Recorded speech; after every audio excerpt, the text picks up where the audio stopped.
kami akan menyelenggarakan acara pemberian makan untuk sesi berikutnya, yaitu feeding show bagian atas.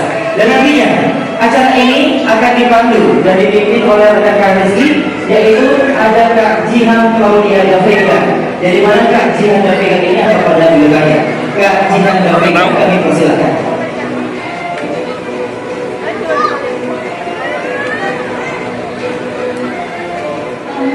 Cantik mangsa dalam waktu yang sangat singkat. Kita mulai acara dalam 3, 2, 1.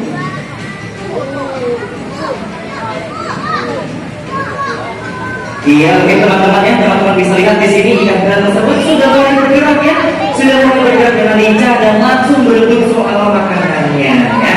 Oke, teman-teman pasti tahu ada ikan yang kembaran dengan ikan piranha. Ada teman-teman yang menyebut bahwa ini adalah ikan bawal. Walaupun di atas kapal ini bukan piranha, namun banyak sekali pengunjung yang menganggap ini adalah berjenis ikan bawal. Perbedaannya apa aja Kak? Kalau ikan bawal ini tubuhnya bisa lebih besar dari ikan piranha, namun untuk ikan piranha ini ukuran maksimalnya hanya mencapai 1 kilo saja ya teman-teman ya. Ikan piranha adalah ikan air tawar yang hasilnya kali ini yang berdiri seperti gergaji. Hanya dalam waktu sekitar 45 detik saja, ikan ini mampu melahap seluruh makanan yang kami lemparkan dari di atas. Boleh dong teman-teman kasih tepuk tangan yang paling meriah untuk si ikan piranha ya. Wow, hanya dalam hitungan beberapa detik saja loh ya. Kenapa sih kok bisa cepat? Dia tajam dan juga lahan-lahan yang kuat. Oke, baiklah. Dengan makanan dan lapisan makanan yang diberikan oleh staf kami, maka ini adalah akhir dari perjumpaan kita di area feeding show dari ikan piranha. Dan nanti kan gerakannya begitu cepat dan juga cukup mengagetkan. Hari ini kita akan mulai berkenalan dengan beda-beda yang ada di hadapan Anda. Di hadapan Anda ini adalah beragam jenis ikan-ikan asli dari perairan Sungai Amazon, negara Brazil, Amerika Selatan. Dan kita akan berkenalan dengan biotanya. Salah satu dari ikan-ikan ini adalah spesies terbesar yang ada di Taiwan, yaitu bernama ikan Arapaima gigas. Ikan Arapaima gigas ini adalah ikan terbesar paling terbesar di air tawar dan habitatnya dari negara Brazil yaitu Amazon. Jadi mana Arapaima ini adalah ikan unik karena dia ini memiliki tulang dalam lidahnya. Ketika ikan Arapaima ini mati, biasanya produk dari Sungai Amazon Brazil ini akan memanfaatkan tulangnya tersebut untuk menjadikan senjata tajam atau alat ukir khusus dari Sungai Amazon Brazil. Dan juga ikan ini dilindungi oleh sisik ataupun tulang kepala yang sangat keras, jadi mana untuk piranha sendiri tidak mampu menembus dari tebalnya sisik dan tekanan kepala si ikan Arapaima ini. Dan ikan Arapaima ini adalah tergolong ikan yang tangguh karena dia ini memiliki daya bertahan ya, atau survival yang luar biasa. Ikan ini mampu hidup 2 kali tanpa air asalkan misalnya masih basah. Dan ketika masih malam, ikan Arapaima ini akan yang namanya menggulungkan badannya seperti bola. Dan nantinya akan masuk dan menggunakan dirinya di dalam area lumpur.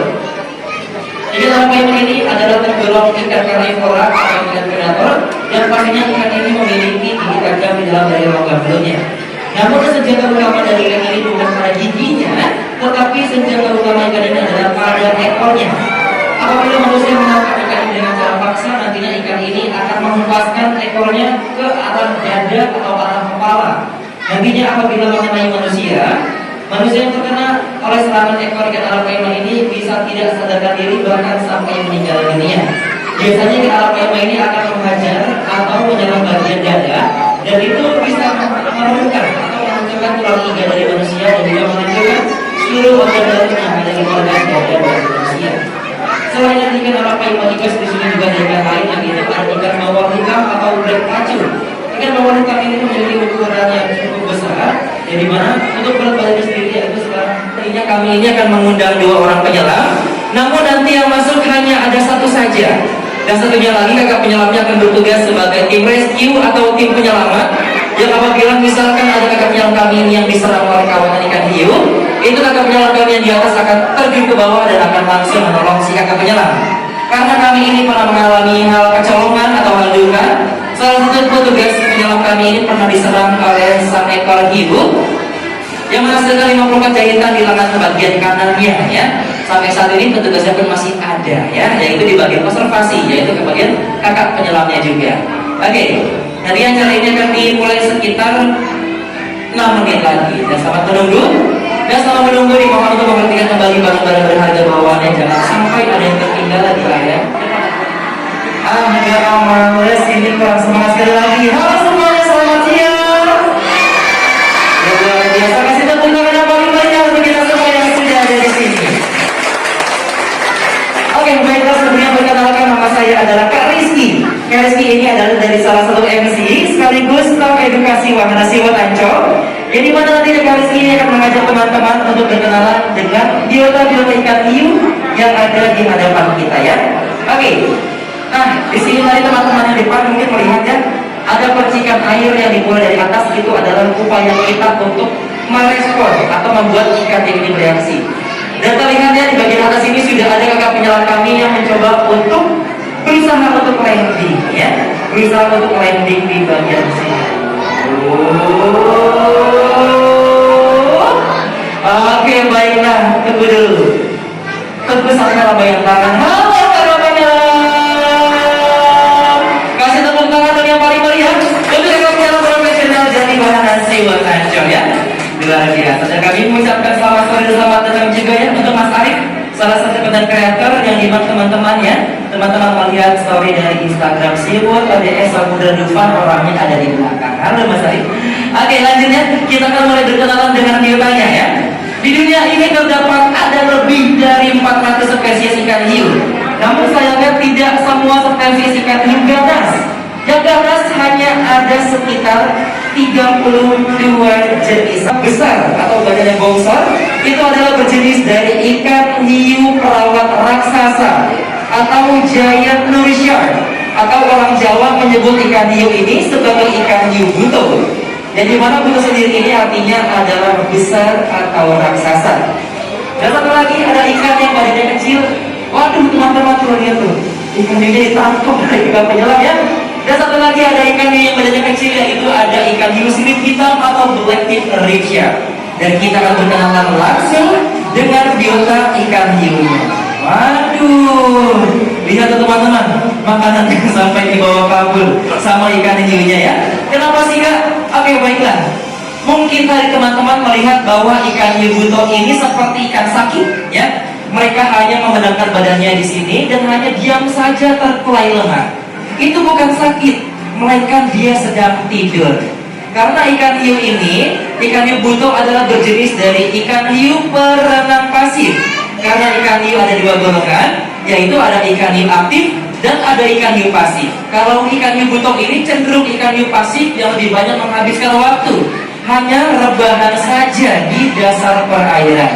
Namun jangan salah, setelah kakak penyelam kami masuk dengan membawa makanan, Anda bisa lihat sendiri bagaimana ganasnya ikan hiu ini menyambar dari makanannya. Sedangkan teman-teman lihat, ikan hiu yang lebih ganas pun dia langsung tersingkirkan. Dan ada nih ikan yang kecil nih. Nah, ini bukan ikan hiu dan bukan juga ikan remora, melainkan itu adalah dokter fish atau ikan dokter.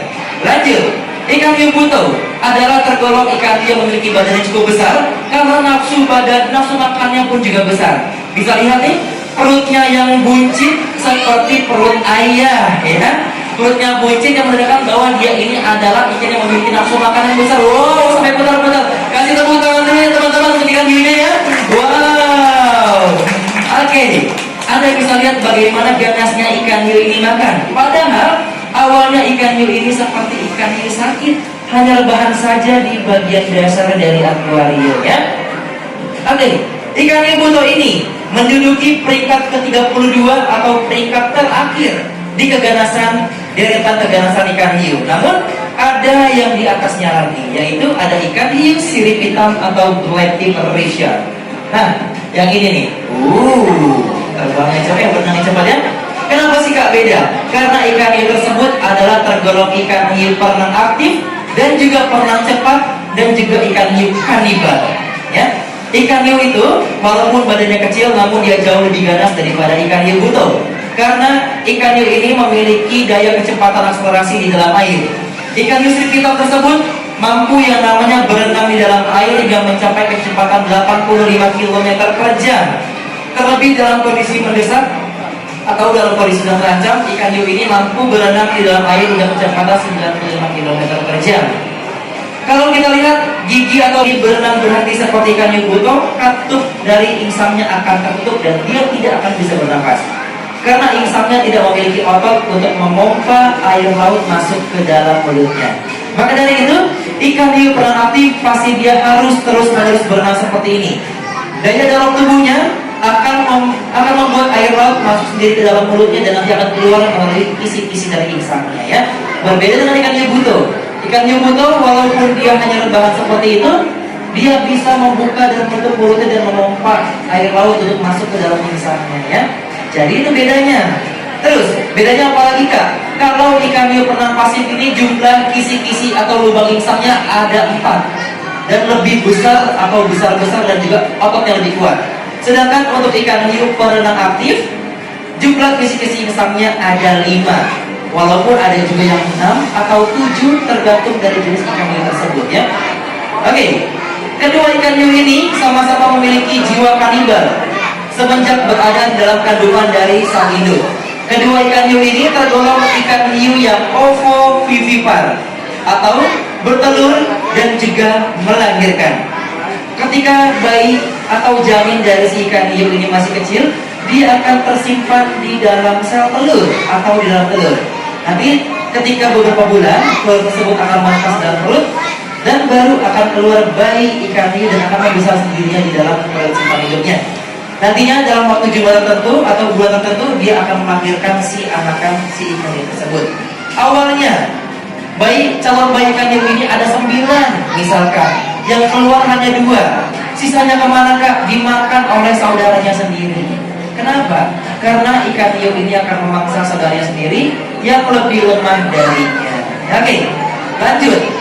Ikan hiu adalah tergolong ikan hiu predator puncak yang tidak memiliki musuh abadi.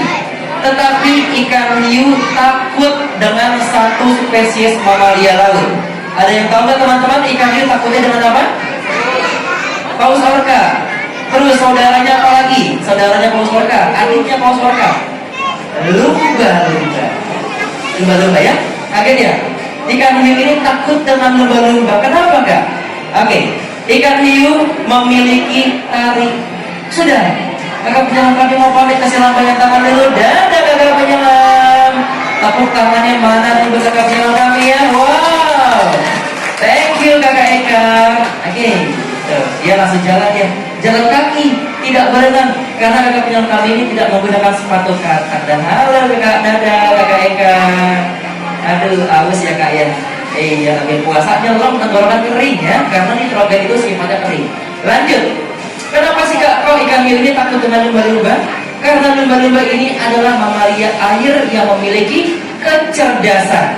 Ya, ikan hiu memiliki otot yang kuat, sedangkan lumba-lumba memiliki kecerdasan. Mekanismenya, otot jangan pernah melawan otak. Ya, apabila orang melawan dengan otot, kita lawan dengan otak kita sendiri. Contoh yang dimiliki oleh ikan hiu juga lumba-lumba dan juga lumba-lumba. Ikan hiu apabila dia sedang berenang sendiri, ketemulah satu lumba-lumba. Lalu ikan hiu tersebut akan mengejar si lumba-lumba. Lumba-lumba tersebut tidak akan kabur, justru malah dia akan menggiring ikan hiu tersebut ke koloninya. Yang dimana lumba-lumba adalah tergolong mamalia bersekulin atau mamalia yang berkumpul atau yang bergerombol. Ketika nanti dalam kondisi mendesak atau terancam, seluruh teman-teman akan hilang. Nantinya akan menyerang dari sudut segala arah. Dan lumba-lumba memiliki manuver yang cepat dan juga gocekan yang cukup menyibukkan dari ikan hiu tersebut. Ikan hiu kalah gesit dengan yang namanya lumba-lumba. Maka dari itu, ikan hiu apabila dia bertemu dengan lumba-lumba, dia akan lebih memilih untuk pergi dan menghindar. Terus, kalau lumba-lumba mamalia, manusia juga mamalia. Kalau misalkan kita ketemu ikan hiu di laut, gimana kak? Gampang, tapi agak tricky dan sedikit merogoh nyali. Pertama, apabila teman-teman dalam kondisi scuba diving, swimming, atau free diving, atau snorkeling, tiba-tiba teman-teman melihat sirip dorsal ikan hiu, yaitu sirip punggung. Biasanya ikan hiu akan memperlihatkan sirip atasnya sebagai petunjuk bahwa ada saya di sini. Ya, aku ini adalah penguasa lautan. Gitu. Namun ketika teman-teman melihat sirip ikan hiu tersebut hanya melintas, diamkan saja. Jangan pernah yang namanya seperti orang berenang memercikan air atau kabur langsung berenang mencari daratan. Itu salah. Nantinya sensor yang ada di badan ikan hiu ini atau bulan sisi akan menangkap getaran yang diciptakan oleh Anda, yaitu berenang. Ya, ketika bertemu ikan hiu, cobalah untuk belajar tenggelam, naik lagi untuk bernafas, tenggelam lagi, naik nafas. Jangan pernah yang namanya water trepan atau floating. Karena ketika kita water trepan, kaki kita akan bergerak, maka itu bisa menjadi pancingan dari si ikan hiu, karena ikan hiu ini adalah hewan yang kepo atau hewan bersifat penasaran.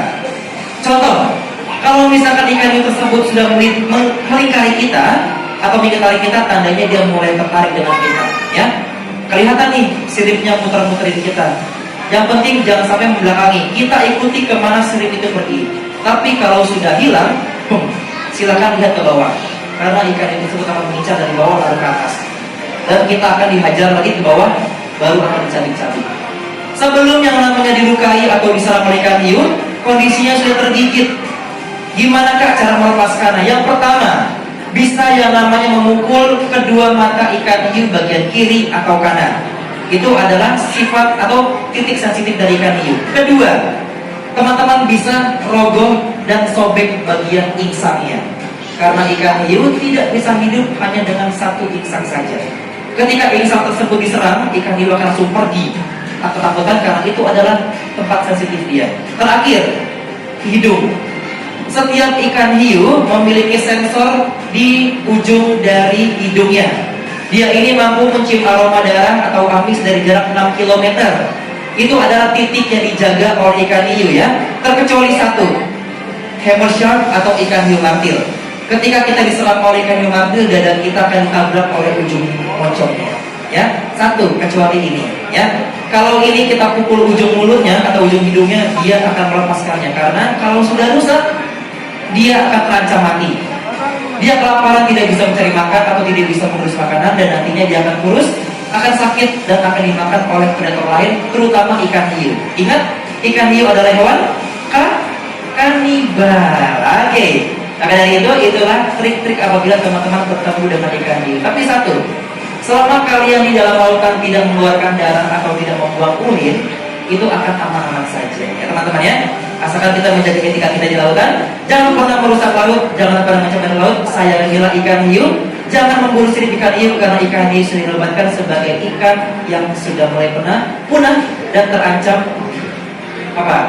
terancam di penjara apabila yang namanya kita mengambil sirip dari si ikan hiu. Siapa yang pernah makan sirip ikan hiu? Siapa yang pernah makan? Jangan mau. Walaupun rasanya enak, sirip ikan hiu mengandung merkuri. Ayo, yang wanita tahu nih merkuri itu apa? Biasanya ada di produsen kosmetik nakal yang menggunakan merkuri ya. Awalnya kita mencicipi sirip ikan hiu ini enak, tapi efeknya akan ada 5-10 tahun ke depan. Efek merkuri itu tidak langsung menerjang, tapi akan langsung bertahap menggerogoti tubuh dari bagian dalam. Oke, kita tepuk tangan untuk kita semua yang sudah dari sini teman-teman.